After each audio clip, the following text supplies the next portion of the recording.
ride avec toi. Sur les rochers, roule sur les rochers. Baby, qu'est-ce que t'attends de moi? Là, on va se coucher en pleine journée. Bah, salut Amy, merci Salut, d'être Lucas. là. Ça me fait très plaisir. Bah, ça me fait grave plaisir que tu aies accepté. Il n'y a pas de souci, c'est normal. Du coup, tu n'as jamais fait de poterie, c'est la première fois? Toute première fois. Ok. Et tu sais ce que tu vas faire? Je pense que je vais faire une assiette. Ok. Comment est-ce qu'on peut te présenter, Émile? Est-ce que tu dirais que tu es plus chanteur ou rappeur? C'est vrai que c'est un peu complexe, ça. Je sais jamais vraiment trop quoi répondre. Parce que au début, moi, j'étais grave en mode vas-y, je vais faire du rap et tout, tu vois. Et j'ai commencé avec un label que j'ai plus maintenant. Et j'avais aussi un éditeur et tout, ça par contre je l'ai encore. Et je me rappelle l'éditeur quand il disait ouais je veux faire du rap et tout, il était en mode bah tu fais pas vraiment du rap et tout, enfin tu te vois clairement te défendre entre genre je sais pas dans les classements entre Damso et Booba et trucs comme ça. Genre bah non et tout tu vois. Du coup il y a un moment je disais pas trop que j'étais rappeur, mais en vrai j'aime bien dire que je fais du rap tu vois. Ouais. Tu vas plus écouter du rap classique?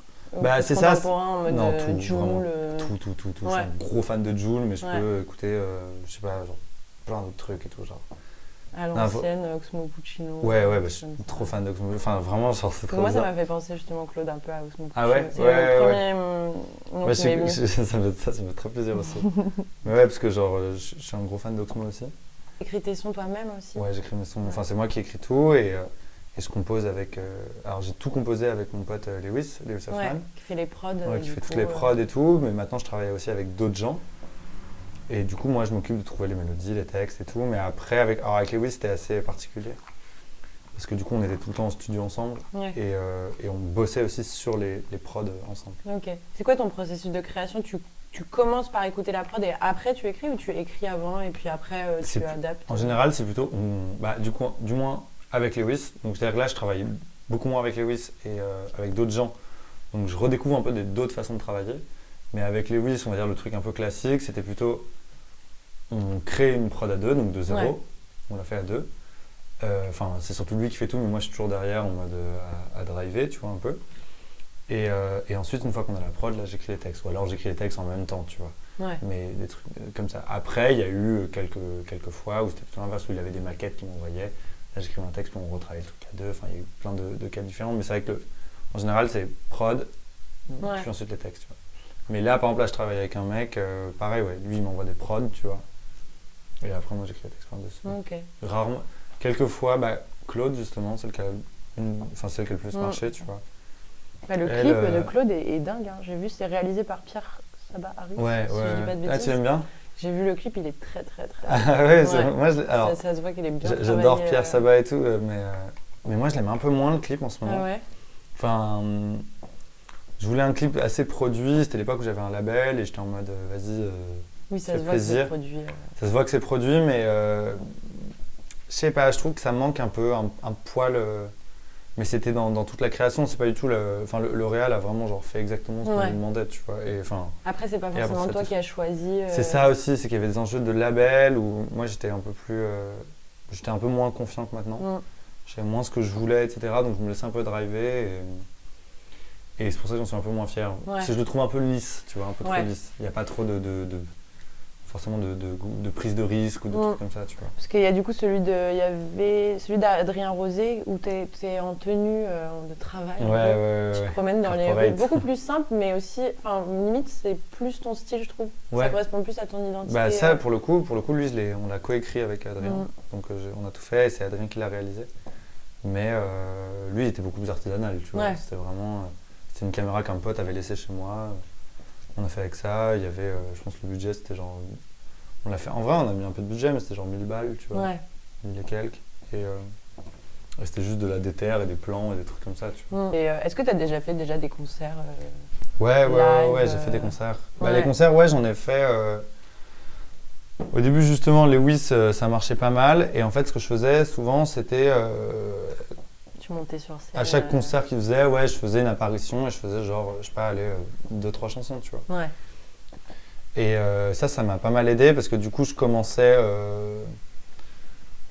en mode pas trop vénère la scène, tu vois. Je faisais pas des setups directs parce que de toute façon, j'avais pas le stock de chansons nécessaires, tu vois.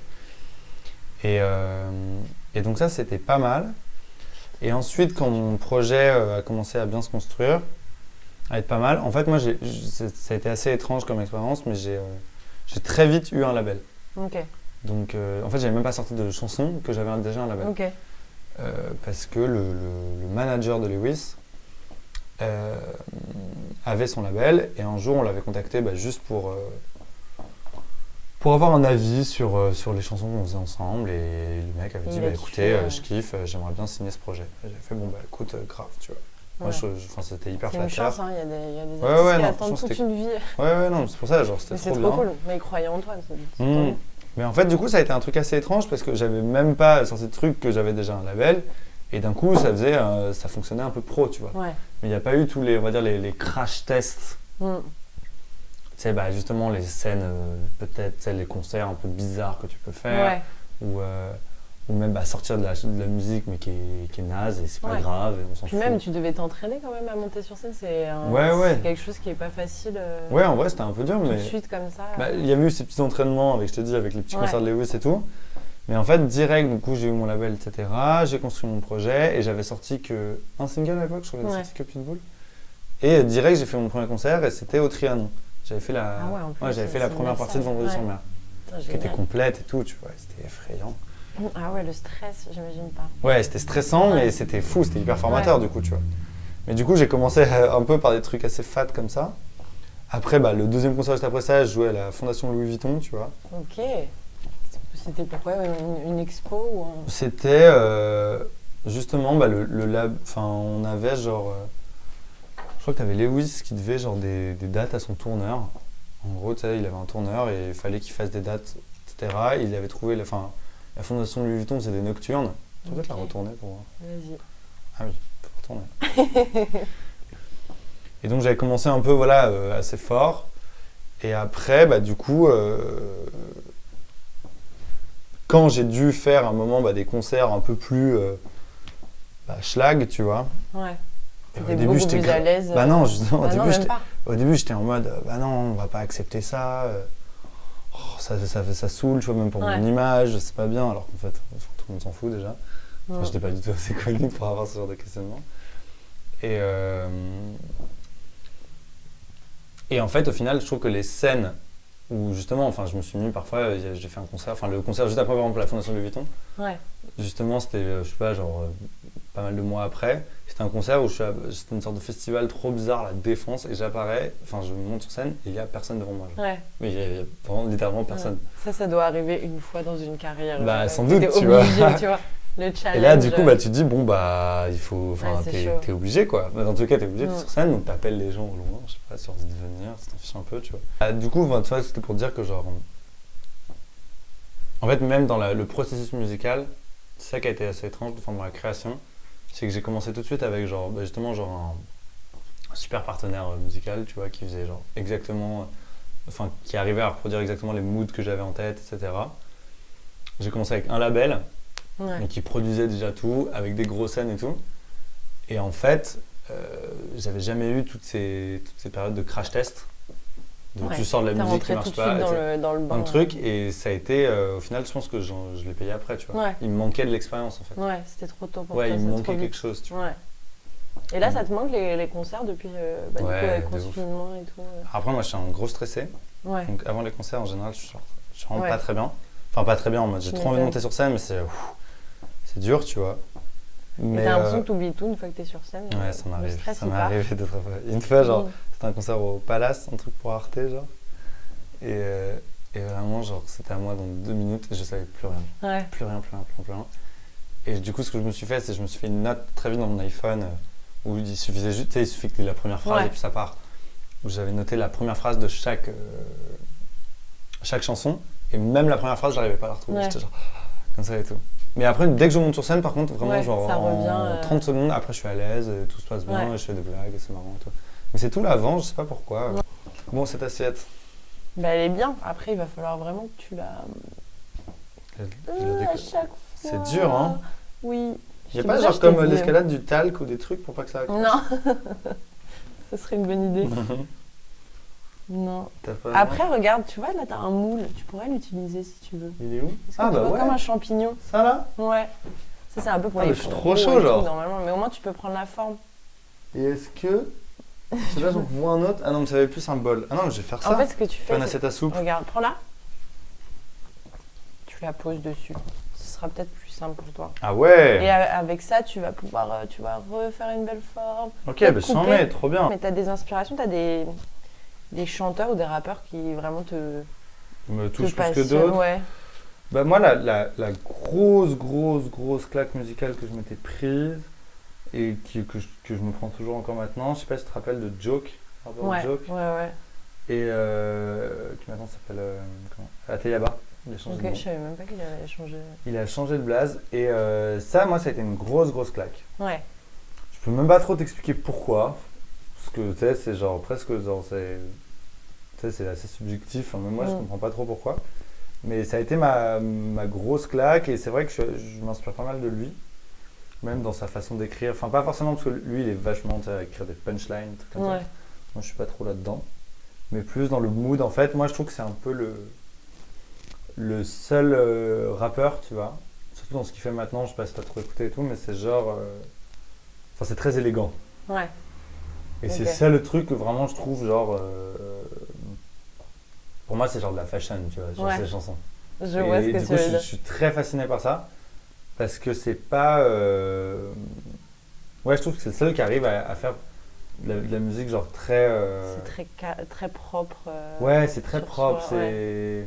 Ouais, vraiment, c'est genre un peu un défilé, je trouve. Ouais. Et du coup, ça m'inspire pas mal. Et du coup, tu as sorti un album, un EP, pardon, qui s'appelle Boost. Tu peux nous dire pourquoi ça s'appelle Boost? Ça s'appelle Boost parce que... Pourquoi ça s'appelle Boost? Parce que c'est un peu, en vrai... Bah, tu vois, avant, justement, j'avais sorti Pitbull, j'avais sorti Claude. En fait, avant, j'avais une façon d'écrire qui était très... je sais pas, j'écrivais des textes où c'était un peu, on va dire de la poésie, mais c'est-à-dire que ça n'avait pas forcément de sens. Et au début, c'était assez marrant parce que c'était presque de l'écriture automatique, des trucs comme ça. Donc, et à la fin, ça devenait un peu en mode... Bon, je trouvais des mots un peu jolis, je les assemblais, ça faisait un truc. Et genre, les gens disaient « Oh, t'es trop bien !» J'étais un peu ouais, si tu veux, tu vois. Et du coup, en fait, ça m'a saoulé un peu d'écrire comme ça, tu vois.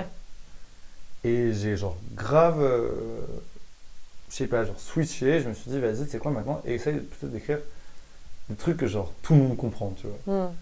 Mais de garder quand même un truc beau, tu vois, là-dedans.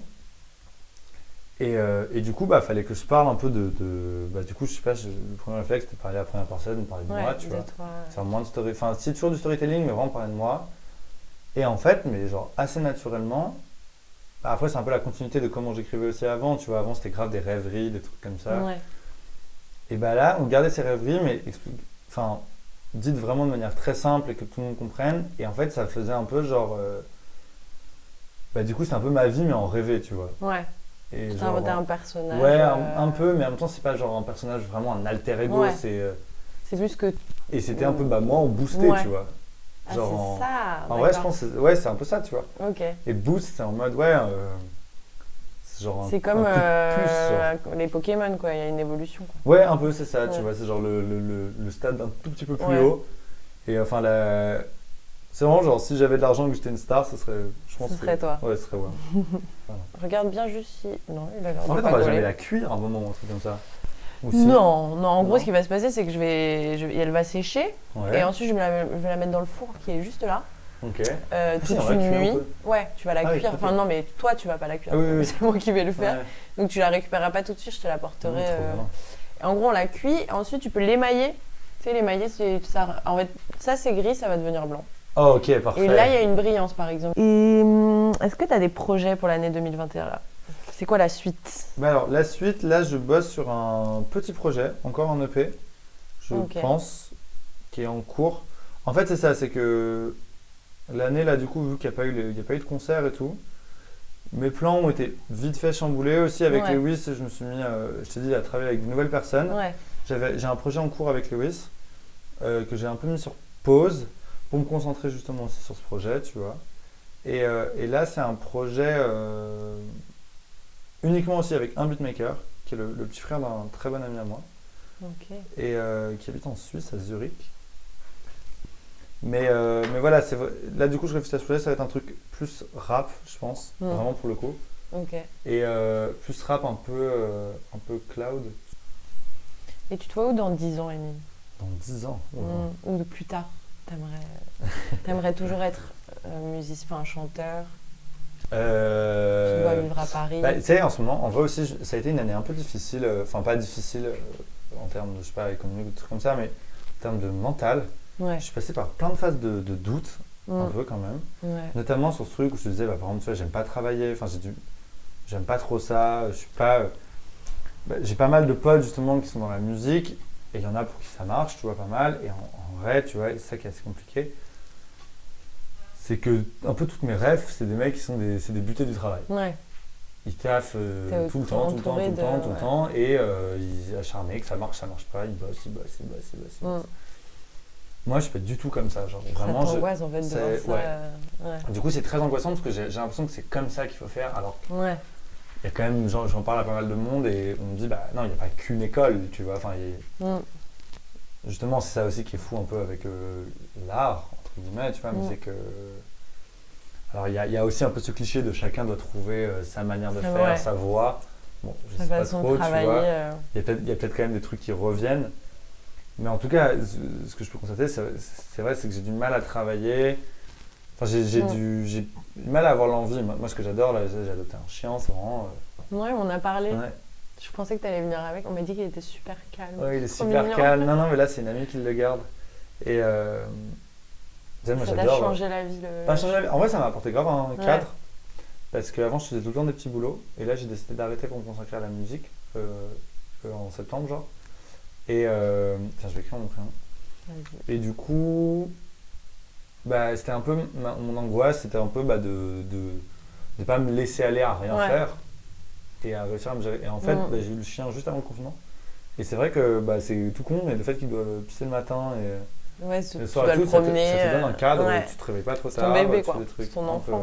C'est ton premier enfant. Mon frère, mon fils. Non, mais peut-être qu'il faut aussi que tu vois moins ça comme un travail et que tu te mettes dans des conditions plus... tu vois, quand il s'agit d'écrire, souvent les écrivains, ils partent à la campagne, ils se mettent tout seuls dans des situations... c'est ça, et c'est qu'aussi là, je pense, il y a un truc aussi avec la période, c'est que je suis enfermé chez moi, H24, genre. Faut que tu ailles dans un parc ou des choses comme ça. C'est comme ça, du coup, je sais pas que je suis enfermé chez moi, mais c'est que, parce que du coup, vu que j'ai le chien, je sors pas mal. Mais il y a un truc de mon seul lieu de travail, c'est la maison. Et du coup, moi j'ai un appart, ça va, genre je vis grâce à un plan de sous-loc. Et du coup, j'ai un appart, genre je dois avoir 40 mètres carrés pour moi tout seul. C'est pas mal. Donc j'ai de l'espace, j'ai même un endroit dédié, un peu de bureau, tu vois. Mais je suis quand même entre ces 3 pièces tout le temps. Et... De toute façon, c'est une période pour tout le monde. Je pense que c'est dur pour tout le monde. Je sais même pas si j'ai répondu à ta question. Ah oui, dans 10 ans, par rapport à ce truc de travail et tout. Je suis passé par une période où j'étais en mode, tu sais, de vrai doute, où tu te dis, en vrai, ça se trouve, je vais arrêter, tu vois. Et en fait, je vais arrêter la musique, ou des trucs comme ça, et en fait, genre, un peu ma phobie, pas ma phobie, mais un truc qui me fait peur, c'est de me dire qu'en fait, comme c'était une drogue, je vais jamais vraiment arrêter. Et toute ma vie, genre, je vais faire des petits boulots trop chiants, et je vais alterner entre petits boulots chiants et pour pouvoir faire de la musique, tu vois. Mais jamais je vais me lancer dans un truc un peu plus de carrière. Et cette pensée me fait un peu peur, tu vois. Parce que par exemple, moi j'ai grave envie d'avoir des enfants, genre jeunes, des trucs comme ça, tu vois. Et en vrai, je suis un peu papy, j'aime bien le fait d'avoir une vie un peu installée. Mais c'est vrai que c'est un métier où tu n'es jamais sûr de. C'est un métier qui est stressant. Et puis même, tu vois, en termes de genre stabilité, genre mentale, tu vois.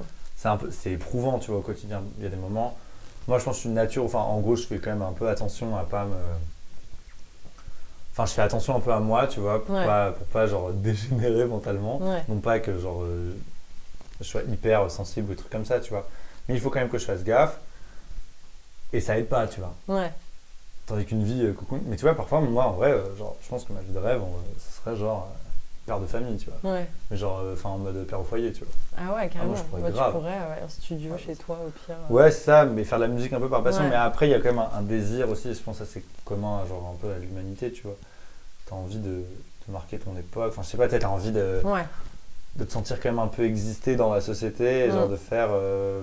d'essayer d'accomplir des trucs, tu vois. Donc ça passe par ce que tu veux, donc pas faire de la musique pour moi, mais... Du coup, tu pourrais être frustré si tu étais... c'est ça, j'aurais un sentiment de ne pas être allé au bout.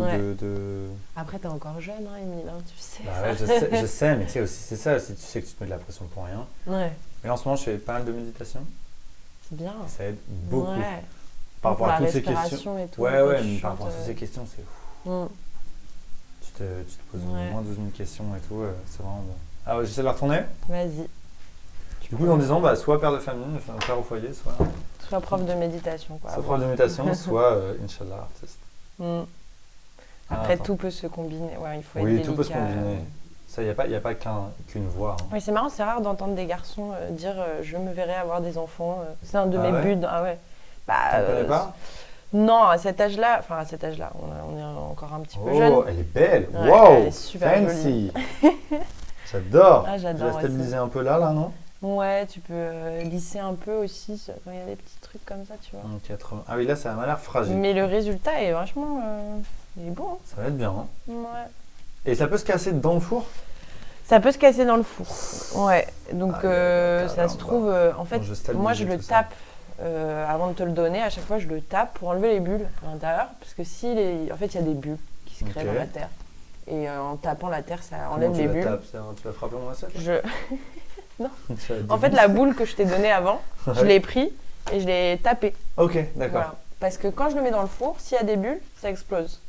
Donc là, normalement, t'as pas de bulles. Okay. Par contre, c'est possible qu'elle craque pour d'autres raisons. On sait pas. On verra. C'est imprévisible, ce genre de choses. Mais du coup, dans 10 ans, je sais pas. Franchement, je sais pas. Je me tape des flips par moment.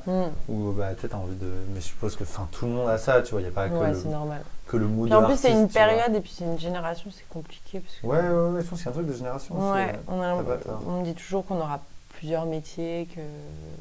Tu vois, on a des enfants tard par rapport à nos parents et tout. C'est plus compliqué. Tout est plus cher. Non, c'est vrai. En fait, on est en train de faire une thérapie là. On n'est même pas en interview. On est en psychologue.